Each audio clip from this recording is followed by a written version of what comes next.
नमस्कार, मैं विलास उर्पड़े फिर स्वागत करता हूं आपका आपके अपने web news channel supreme power पर। दोस्तों, हम देश प्रदेश, आपके जिले और आपके क्षेत्र से जुड़ी खबरों को प्रकाशित करते रहते हैं।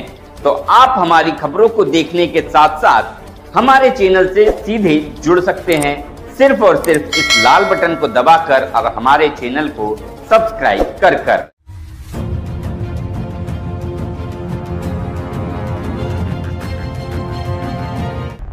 नमस्कार, माझं नाव योगेश मारुतराव टेका।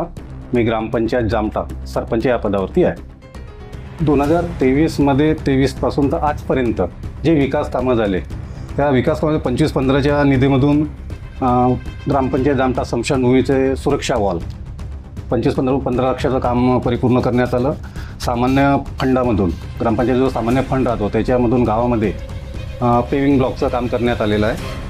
तसंच जनसुविधेमधून सिमेंट रोड, गटर नाली इत्यादी असे बरेचसे गावावरती काम करण्यात आलेलं आहे। पाण्याची समस्या तर तसं त्या बघितल्याप्रमाणे समजा पाणी टंचाई जामठा गावामध्ये आहे, पण आम्ही तात्पुरती पाणी योजना इथे लघु पाणी सिंचन इथं उभं केलेलं आहे। 2012मध्ये ग्रामपंचायत जामठ्याला दरवर्षी 7 लाख रुपये पाण्यावरती खर्च करायचा, पण जेव्हापासून आम्ही 2017ला इथे ग्रामपंचायतमध्ये आलो सगळ्यात अगोदर आम्ही पाण्यावरती काम केलेलं आहे।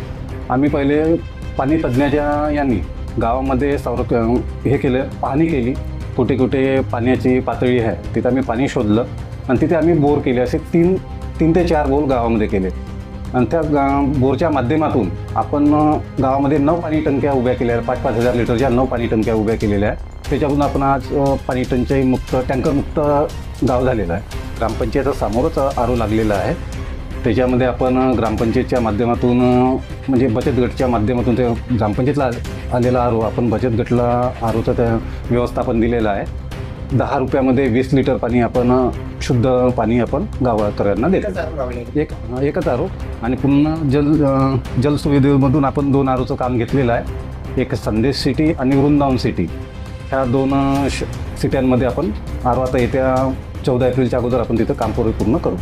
गाव म्हटलं तर विकास कामे हे चालूच राहतील, छोट्या मोठ्या राहतेच। आता शहर लागून आलेल्या वृंदावन सिटी, संदेश सिटी, डॉक्टर कॉलनी, आता गावातला परिपूर्ण समजून चला 70-75% काम गावामधलं झालेलं आहे। आता जे शहरालगत आता वृंदावन सिटी तिथे काही जे कामं आहे ते त्याकडे आमचं लक्ष आहे ग्रामपंचायतचं। कामं तर भरपूरसे आहे। आता मला एकच गावावरती समजा अपंगावरती काम करायचं आहे। जे गावामधले अपंग आहेत आता त्यांना आपल्या ग्रामपंचायतकडून काय मदत देता येईल त्याकडे आमचं लक्ष आहे। त्यांना काय उद्योग देता येईल त्यांच्याकडे आमचं आता ग्रामपंचायत आता लक्ष आहे। जिल्हा परिषद शाळेतली आजच्या परिस्थितीमध्ये सगळ्या पाल्यांना असं वाटते की आपला मुलगा CBSE शाळेतच शिकायला पाहिजे। गावातली जिल्हा परिषद शाळेची पटसंख्या वारंवार कमी होऊन राहिली, पण येत्या काळामध्ये समजा जेव्हापासून आम्ही आलो त्यावेळेस 30 ते 35 मुलं होते। आम्ही गाववाल्यांना प्रोत्साहन दिलं, त्यांना सांगितलं की जिल्हा परिषद शाळेमधली पटसंख्या जर कमी झाली तर आपली जिल्हा परिषद शाळा बंद होईल, बंद व्हायला नको। आता आम्ही आमच्या प्रयत्नाने, शिक्षकांच्या प्रयत्नाने, गावकऱ्यांच्या प्रयत्नाने आता पटसंख्या 100 झालेली आहे। जिल्हा परिषद शाळा आता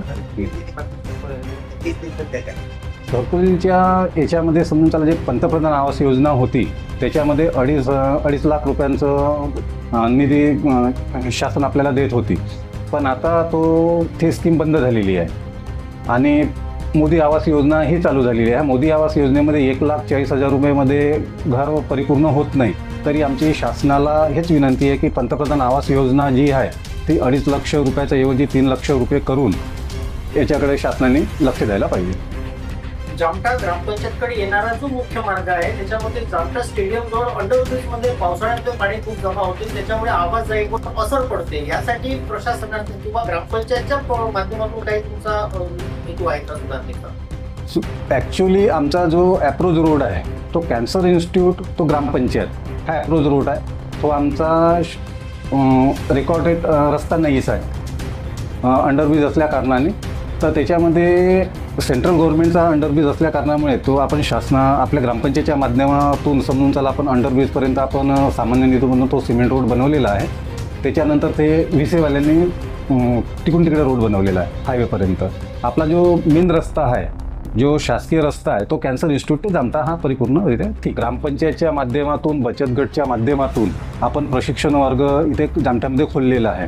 महिला बचत गटच्या माध्यमातून समजा व्यावसायिक शिवणकला, कॉम्प्युटर तसंच वेळापासून जे साहित्य बनवतात त्याच्यावरचं कार्यशाळा चालू आहे. जामठा हे जे गाव आहे, या गावाला लागून आता नव्याने ज्या वस्त्या उभारल्या जात आहे, सिटी बनत चाललेली आहे लेआउट आल्यामुळे, शहराला लागल्यामुळे, परंतु याचा विकास कामाचा असर ग्रामीणावर होणार नाही, स्थानिक ग्रामीणावर होणार नाही, मूल निवासावर होणार नाही. याकरिता तुमचे काय ध्येय धोरणे असतात? ग्रामवासियांवर याचा भार पडणार नाही याच्याकडे आमचं परिपूर्ण लक्ष आहे. जसं ज्याप्रमाणे लेआउट पडलेले आहे त्यांच्या करच्या माध्यमातून जे रेव्हन्यू आपल्याला जनरेट होतो ग्रामपंचायतला, त्यांच्याच करच्या निधीतून आपण त्यांच्या विकास कार्याकडे आपण त्याचे लक्ष देतो. शासन प्रशासनाला एक काय शेवटचं आव्हान, काय शेवटची मागणी आपली असणार आहे, ज्याच्यानी येणारे जे कामं आपण करत आहात विकासाचे त्यात आणखी भरभराटी लागायला पाहिजे, यासाठी काय शासनाने प्रमुख अशी मागणी?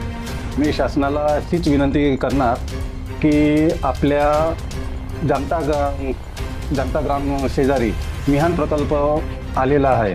तिथे बऱ्याचशा कंपन्या आता चालू झालेल्या आहे. तिथे पण बाहेरील जे बाहेरील कामगार आहे, तिथे बाहेरील येऊन कामगार तिथे काम करतात, पण स्थानिक कामगारांना काम मिळत नाही.